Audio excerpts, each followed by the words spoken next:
procedural posture than we normally do. And we do so out of, or under this court's guidance in how it proceeded in State versus Ivan Ashley, which is a very similar case. And we're asking this court not to review this for sufficiency and vacate, but examining the statute or construe the statutes, or it's an issue of law that will be reviewed de novo by this court instead. I know the court has read the briefs and maybe a little bit of the record, but just a little factual background. This case, much like the Ivan Ashley case, was part of a TBI operation with joint operation with local law enforcement. Ivan Ashley was out of Murray County, and Mr. Willis's case was out of Madison County. TBI agents or local law enforcement officers would post ads on adult websites advertising various sexual activities. They were both the same in Ivan Ashley and here, Skip the Games and Mega Personals. The agents, after someone responded, the agents would get in contact with the individual. Both of these sites, you had to be 18 to access, but once they spoke to this individual, here Mr. Willis, they then advised him that they were not 18, they were 16 years old, and asked if he would wear a condom because they weren't trying to get pregnant, which is exactly what happened in the Ivan Ashley case. Mr. Willis showed up at a hotel here.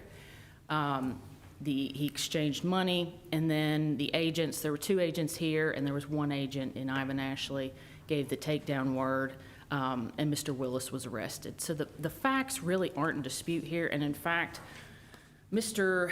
Willis's trial counsel did not dispute, and we do not dispute here, that he is guilty in count 2 of patronizing prostitution from a law enforcement officer who was posing as a minor.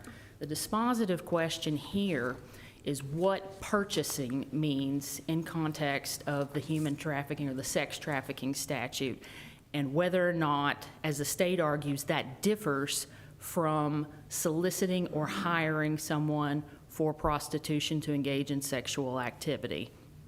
We argue that, as the state argued at trial and here, and as it's been interpreted by the jury, that purchasing is not the same as soliciting or hiring someone to engage in prostitution or engage in paid sexual activity. And we do so in 2 ways. First is looking at the trafficking statute in and of itself. What does purchasing mean in the context of that statute? So in pari materia and plain meaning. And then the second is looking at it against the context of patronizing prostitution. And that's important because if that element of trafficking for a commercial sex act is as the state interprets it, then there is no difference between trafficking a person for a commercial sex act and patronizing prostitution from a law enforcement officer. And then under that is both confusing because one is a Class B felony and the other is a Class A misdemeanor. And under that interpretation, the rule of lenity would kick in if it truly does mean that, where the exact same act, we're not talking about lesser included here, this is the exact same act using to establish same elements, and it's the same offense, but one is being punished as a Class B felony and the other is being punished as a Class A misdemeanor. So the language that the state relied upon at trial, it made this argument during opening and closing, and has done so here, is that one of the ways that a person can commit trafficking for a commercial sex act is by purchasing. Now, purchasing is one of several different modes of culpability that are listed in the statute. It's A2 and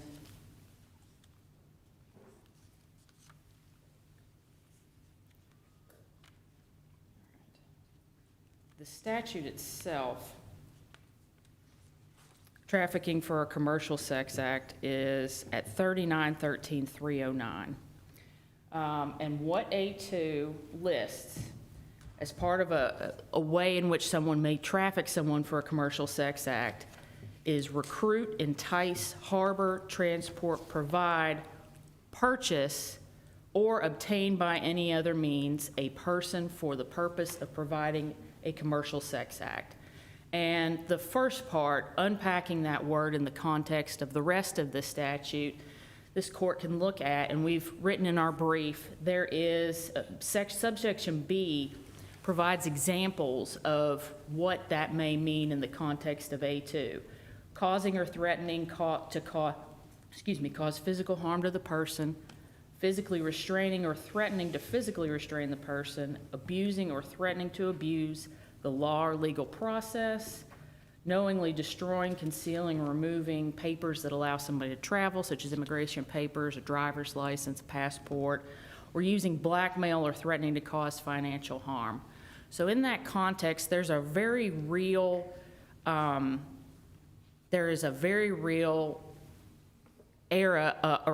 of force or coercion that this person is being forced to do a commercial sex act. And commercial sex act definition, which is also in that statute, backs this up. A commercial sex act is defined as any sexually explicit conduct for which anything of value is directly or indirectly given, promised to, or received by any person, which conduct is induced or obtained by coercion or deception, or whose conduct is induced or obtained from a person under 18 years of age. So it removes that requirement for coercion or deception, or any sexually explicit conduct that is performed by any person where it is induced or obtained by coercion or deception, or induced or obtained by a person under 18 years of age. So purchasing is different from soliciting or hiring someone to engage in prostitution, in that under this reading of the statute and reading it as a whole, you're purchasing that person, right? You're using them as a commercial commodity. You're restricting their freedom. They are not controlling whether or not they participate in the act, whereas with patronizing prostitution, which Mr. Willis was guilty of, that person is engaging or contracting, soliciting or hiring somebody to engage in that sexual conduct. And it's this is bolstered by the fact that once you read that in conjunction with the patronizing prostitution statute, if purchasing does mean, as the state argued at trial and here, if purchasing means you're purchasing that person's services, then there is no difference from in trafficking a person for a commercial sex act and patronizing prostitution from a law enforcement officer posing as a minor. And that's the problem, that's the second problem with the state's argument. Not only does it not in the light of the sex trafficking statute does purchasing mean something other than purchasing a person, it also, in differentiating it from patronizing prostitution, you're purchasing a person, you're restricting their freedom, you've got coercion, deception. There's a whole other meaning to purchase for trafficking, which is why it is punished as a higher class of felony, right? This is a person who is making someone perform sexual acts, who has purchased them and using them, whereas prostitution is a person is merely soliciting or hiring. If the TBI wanted to do as it had charged here, it could have posted on Mega Personals or Skip the Games, hey, I'm looking to sell to girls.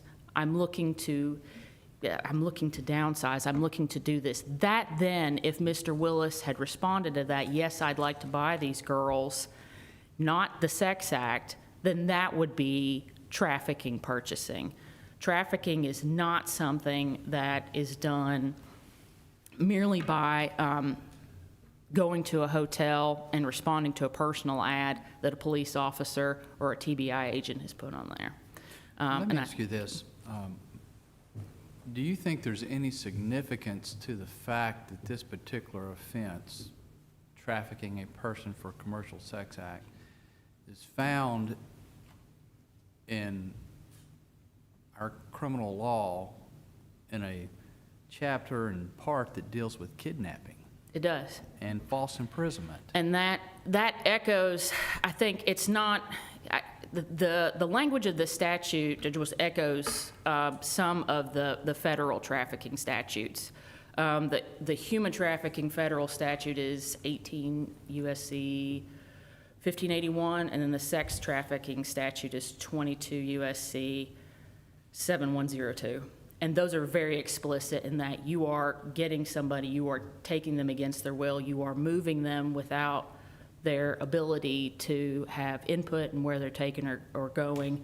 And that's also echoed in our similar statute that I've cited, trafficking somebody for labor. You're not giving them the option. You're not hiring them for a job. You're not soliciting them or hiring them for a job. You're taking them, and what they do is under your control, which is what trafficking is, which is what Mr. Willis did not do.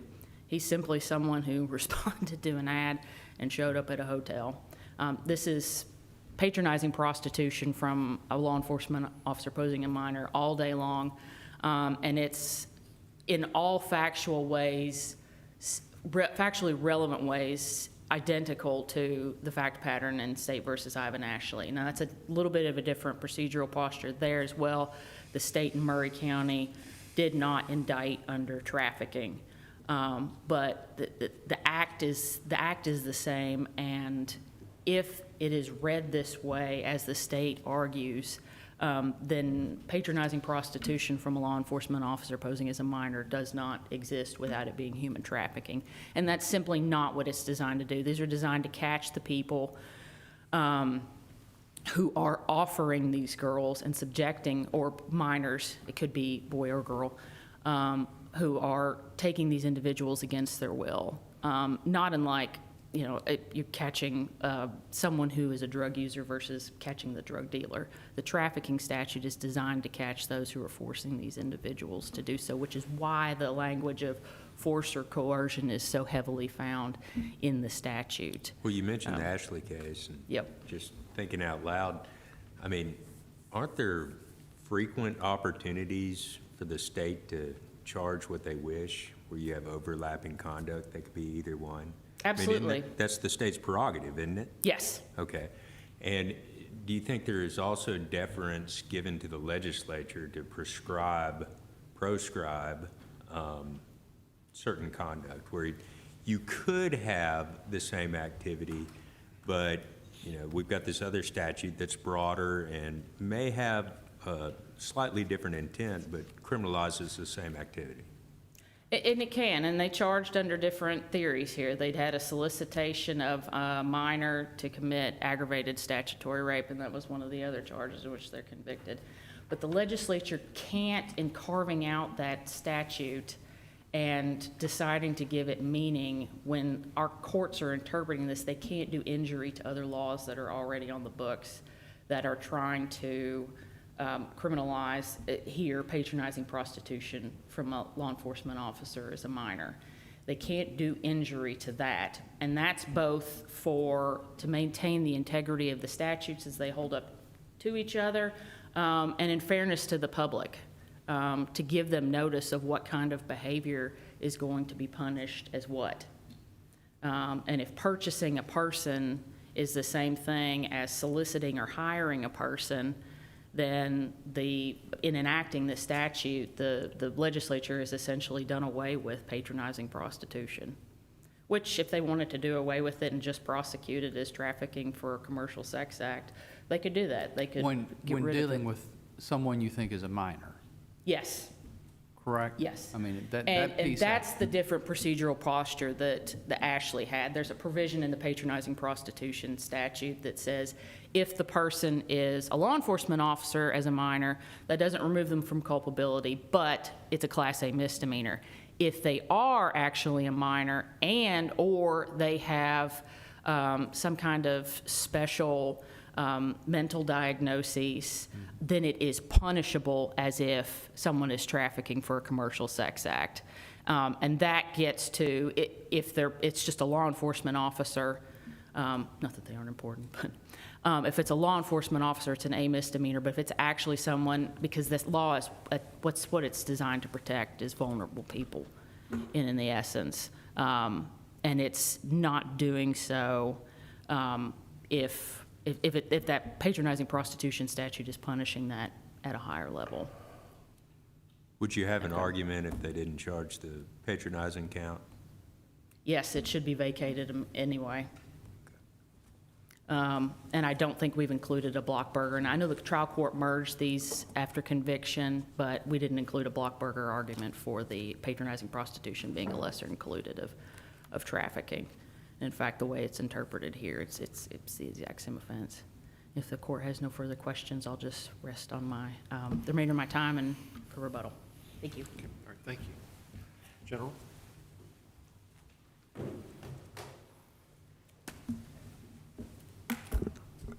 Good morning, Your Honors. May it please the court, Brooke Huppenthal on behalf of the state. This court should affirm the defendant's convictions, and I want to begin with the purchasing of a person because that's the defendant's primary challenge to the statutory construction here. When a person purchases prostitution services, they are purchasing the body of the person. They're purchasing the body of the prostitute. They own that person for the time that they had paid for. They get to dictate what that person does during that time. It demonstrates ownership. They're one and the same. And it matters who this person is. The defendant here went on this website that he had visited hundreds of times. He spoke to thousands of people, and he carefully came up with a selection of who he wanted to contact and eventually engage in these services. I mean, if you carry that argument that you just made, that when a person purchases someone for prostitution purposes, could that person also be guilty of kidnapping? If they own them, they control them? Potentially, That seems, yeah. because as I mentioned to Ms. Jones, this statute that he's convicted under comes under the kidnapping and false imprisonment part of our criminal code. Yes, and that is relevant in considering the statute as a whole. And here, when we're looking at that purchase during this time, the defendant does have an element of ownership here, and I would be happy to submit supplemental briefing on this issue. I'm not entirely prepared to discuss it. However, it is relevant, and we still have to start with the text of the statute. And here we know that when the defendant selected this individual, age does matter in showing this element of ownership. When we look at the definition of commercial sex act, if the victim or the intended victim is a minor, the state does not have to show coercion. The state does not have to show deception. And the law views adults and minors differently, and so the intended victim is also relevant in that consideration of ownership. And here, the defendant believed that he was going to have sex with two 16-year-old girls. He trafficked them by going onto this website, as I mentioned, he had been on before. He reached out to Agent Johnson, who said she was 16, and he then proceeded to recruit a second agent who also said that she was 16 years old. He believed that they were minors. He made plans to have sex with them. He decided to purchase their bodies for 30 minutes for $100. And for that 30 minutes, if the act was completed, he would have been able to dictate what they could do with their bodies during that 30 minutes. And that proof is sufficient to satisfy sex trafficking here. Additionally, the defendant had mentioned State versus Ashley, and State versus Ashley isn't entirely directly on point here because, as we mentioned, the defendant was not charged with sex trafficking. But also, when we're looking at the patronizing prostitution statute, specifically that sentencing enhancement, there is a section underneath it. It is B3B. And that provision says that the enhancement does not restrict the prosecution of other offenses. And that's relevant in looking at this sex trafficking statute separately because it shows the General Assembly's intent not to prohibit the prosecution of sex trafficking as well. And here, the same conduct, additionally, looking at the two offenses, it wouldn't violate both statutes in every case. There are different intent elements. So for patronizing prostitution, the defendant could commit it recklessly. Whereas with sex trafficking, the state had to prove that the defendant committed the acts knowingly. And that overlap between the two statutes does make sense because patronizing prostitution is a lesser included offense of sex trafficking. Also, the General Assembly can create multiple statutes that criminalizes the same conduct, and there is no statutory construction that would prohibit this. And while I understand that the statute is not a beacon of clarity, it is not so vague here as applied to these facts to implicate the rule of lenity for purposes of due process concerns. Because as I'm talking about the purchasing of a person, what does it mean? Well, here we had the defendant go on this website. We had him hand select these individuals, and he considered age, race, all of these factors, or he could have, we don't have that proof on the record, but he had selected these individuals because he said that they were legitimate. He wanted to engage with these sex acts with them. And that is exactly what happened here. And additionally, the state had indicted the defendant with the full statute. So we have every provision. We have recruits, entices, harbors, transports, so on and so forth. And while the statute doesn't include the definition of purchase, we do have the definition of obtains. And obtains here would mean to secure performance of labor and services.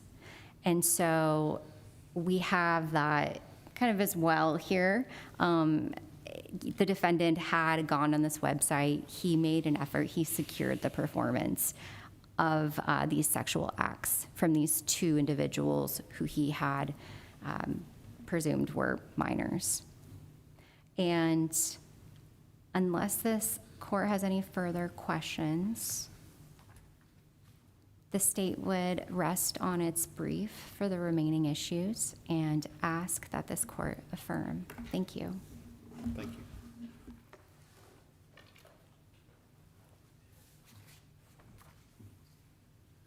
Ms. Jones. So I think I'd like to begin with the state's argument about purchasing somebody's body for a certain amount of time. Because under that theory, everybody in the well here was purchased by the state of Tennessee. They have dictated that our bodies be here to argue for the specific purpose. If you go to a store and purchase a Lego set, that Lego set is yours to take home and build. But if you solicit or hire, as I am by the state of Tennessee, they've retained my services. They've not retained me.